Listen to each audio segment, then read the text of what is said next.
পালন করার ক্ষেত্রে অনেক সময় দাঁড়াতে হয়, দাঁড়িয়ে যেতে হয়, দাঁড়িয়ে গেলে হাঁটতে হয়, হাঁটলে গন্তব্যে যাওয়া যায়, এই আর কি। তো মোটামুটি আমরা এখানে যারা আছি, এখানে সামনে আপনারা ওখানে যারা বসে আছেন, স্যার আসেন প্লিজ, বসে আছেন, সবারই একটা উদ্দেশ্য আছে। আমরা কিছু না কিছু উদ্দেশ্য নিয়েই তো এখানে আসছি। তো কেউ একজন একটু বলবেন সেই উদ্দেশ্যটা কি? আমরা এখানে আসছি কেন? শেখার জন্য। শেখার জন্য, শেখার জন্য সবকিছুই, যা কিছু এখানে বলবে, যা কিছু দেখাবে, সবকিছুই আমাদের জন্য শিক্ষা। এটা সুন্দর। তো এই শিক্ষা, একটা প্রশ্ন করি আপনাদেরকে। আমি গল্প টল্প বলতে পারি না, গল্প দিয়েও শুরু করতে পারছি না, তো প্রশ্নটা করি। প্রশ্নটা যে পারবেন হাত জাগাবেন, যে আগে জাগাবে তাকেই বলার জন্য অনুরোধ করব। শিক্ষা কি? এটা সঠিক উত্তরটা কি বলতে পারবেন? জ্ঞান চর্চা, জ্ঞানের বৃদ্ধি ঘটানো, প্রসার ঘটানো। ঠিক আছে, উত্তর ঠিক আছে। আর কারো কোনো দিকের, অন্য দিকের কোনো ব্যাখ্যা আছে? শিক্ষা কি? ওনার অ্যান্সার সঠিক। আরো কারো কোনো উত্তর আছে কিনা? নিজের জন্য বাঁচা, এটাও একটা হয়। জীবনে পথ চলার ক্ষেত্রে একটা বিশেষ ভূমিকা পালন করে থাকে। সবগুলো উত্তরই সঠিক আছে। এরকম খুঁজলে, নিজেকে জ্ঞান সমৃদ্ধ। হ্যাঁ, এরকম খুঁজলে অনেক উত্তর পাওয়া যাবে। কিন্তু এই যে একত্র শব্দ শিক্ষা, এই শিক্ষাটার খুব সংক্ষিপ্ত সংস্করণ যদি বলি, সেটা হচ্ছে নিজেকে বিকশিত করা। নিজেকে বিকশিত করা বিভিন্ন কিভাবে, সামাজিকভাবে, সামাজিক মূল্যবোধ, মানবিক মূল্যবোধ, রাষ্ট্রীয় মূল্যবোধ, ব্যক্তি কেন্দ্রিক মূল্যবোধ, বিভিন্ন ধরনের যে জানার সমন্বয়। আমরা এখানে জানলাম, এটা একটা জানলাম কি, এখানে লেখা আছে কি, নোটবুক মাইন্ড ম্যাপ। এখন এই নোটবুক মাইন্ড ম্যাপ, এটার কোনো না কোনো ব্যাখ্যা আছে। নোটবুক মাইন্ড ম্যাপটা আসলে কি, এটা নিশ্চয়ই ব্যাখ্যা আছে। এটা হয়তো আমরা খুললে হয়তো এটা দেখতে পাবো। তো এরকম প্রত্যেকটা জিনিসের ব্যাখ্যা আছে। ব্যাখ্যা জানাটা হচ্ছে বিকশিত করা নিজেকে।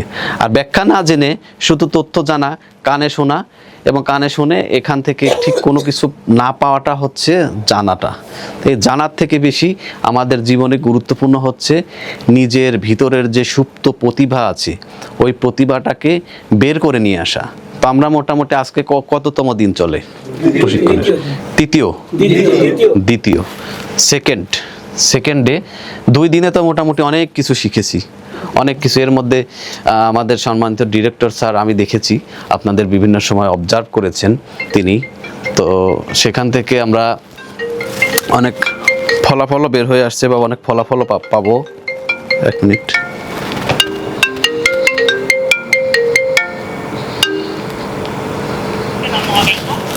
ওয়ালাইকুম আসসালাম। তো আমরা যেখানে ছিলাম, শিক্ষা এবং শিক্ষার মাধ্যমে নিজেকে আরও বেশি জ্ঞান চর্চা করা, সেটা বিভিন্নভাবে হতে পারে। সেটাও মোটামুটি আমরা একটু আলোচনা করেছি। সামাজিক মূল্য, ব্যক্তিকেন্দ্রিক মূল্যবোধ থেকে শুরু করে সমাজ হয়ে একেবারে রাষ্ট্র পর্যন্ত। এবং এর মধ্যে অন্তর্ভুক্ত থাকবে আমাদের কি, এই যে ব্যক্তিকেন্দ্রিক, এই ব্যক্তির অন্তর্ভুক্তই হচ্ছে আমাদের প্রফেশনটা। কারণ প্রফেশনটা, আমরা প্রফেশনালে আসি আমাদের ব্যক্তি, আমাদের পরিবার বা আমাদের ফ্যামিলি, এই কেন্দ্রিক চাহিদাগুলো পূরণের জন্য। এবং এই চাহিদাগুলো পূরণ করতে গিয়ে আমাদের বিভিন্ন সময় বিভিন্ন ধরনের নলেজ বা জ্ঞানের প্রয়োজন হয়। এই জ্ঞানগুলো আমরা কোথা থেকে পাই? কর্মক্ষেত্র থেকে পাই, সহকর্মী থেকে পাই, বা অফিসের আরও যারা বিভিন্ন প্রশিক্ষক তাদের থেকে পাই, শিক্ষা প্রতিষ্ঠান থেকে তো পেয়ে আসছি। শিক্ষা প্রতিষ্ঠানেরগুলা ওই জ্ঞান আর বাস্তবিক জ্ঞানটার ক্ষেত্রে যে পার্থক্য, ওই পার্থক্যগুলো আমরা বিভিন্ন প্রশিক্ষণের মাধ্যমে জেনে থাকি। তো আমরা এই যে বিভিন্ন সময় আমাদের কোম্পানিতে সাম্প্রতিক সময়ে খুব ঘন ঘন করে ট্রেনিংয়ের জন্য ডাকা হচ্ছে। এই ঘন ঘন করে আপনারা ইতিপূর্বে বিভিন্ন জায়গা আমি আপনাদের কাছে যাই, ঘুরি, দেখি, আপনাদের সাথে কথা বলি।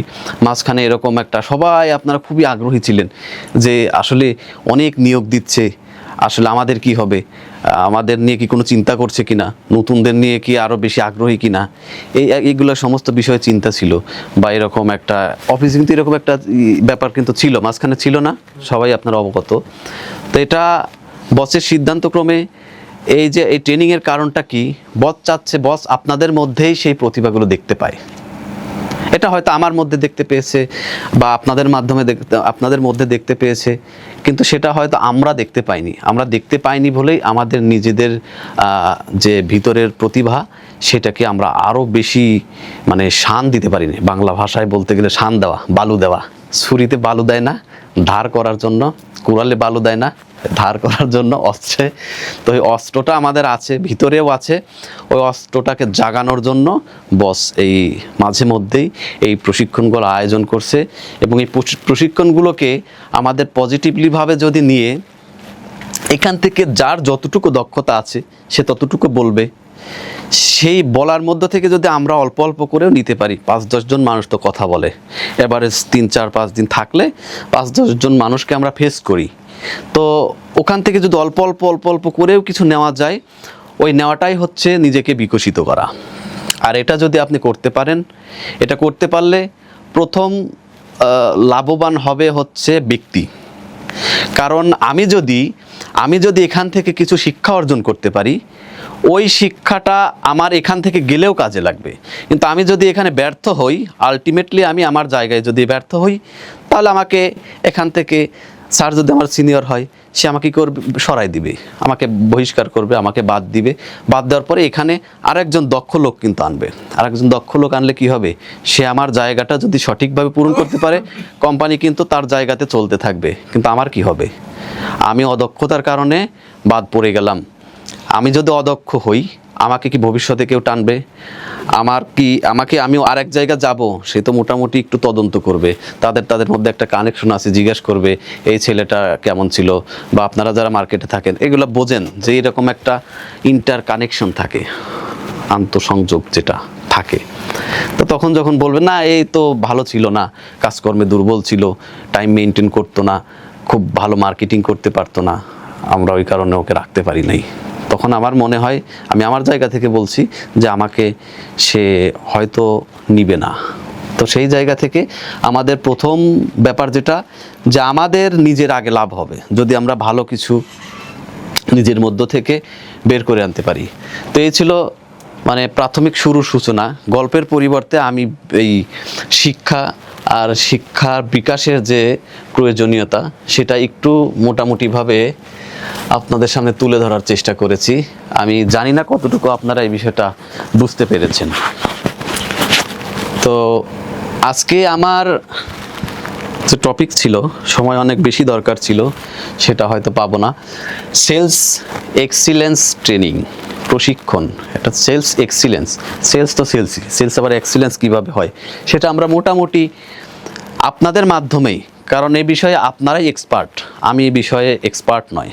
আমি একজন প্রেজেন্টার হিসাবে এখানে হয়তো আপনারা আখ্যায়িত করতে পারেন, এক্সপার্টটা হচ্ছে আপনারা, এই ক্রেডিট আপনাদের। সুতরাং আমি আপনাদের মাধ্যমেই এই বিষয়গুলো তুলে আনার চেষ্টা করব, যেটা আগের ট্রেনিংও আমি তাদের সাথে এইভাবেই এই সময়গুলো করার চেষ্টা করেছি। সেলস এক্সিলেন্স, কাস্টমার বিশ্বাস জয় থেকে একেবারে বিশ্বাস জয় থেকে সফল ক্লোজিং। ক্লোজিংটা কি? ক্লোজ আমরা ক্লোজ বলতে কি জানি?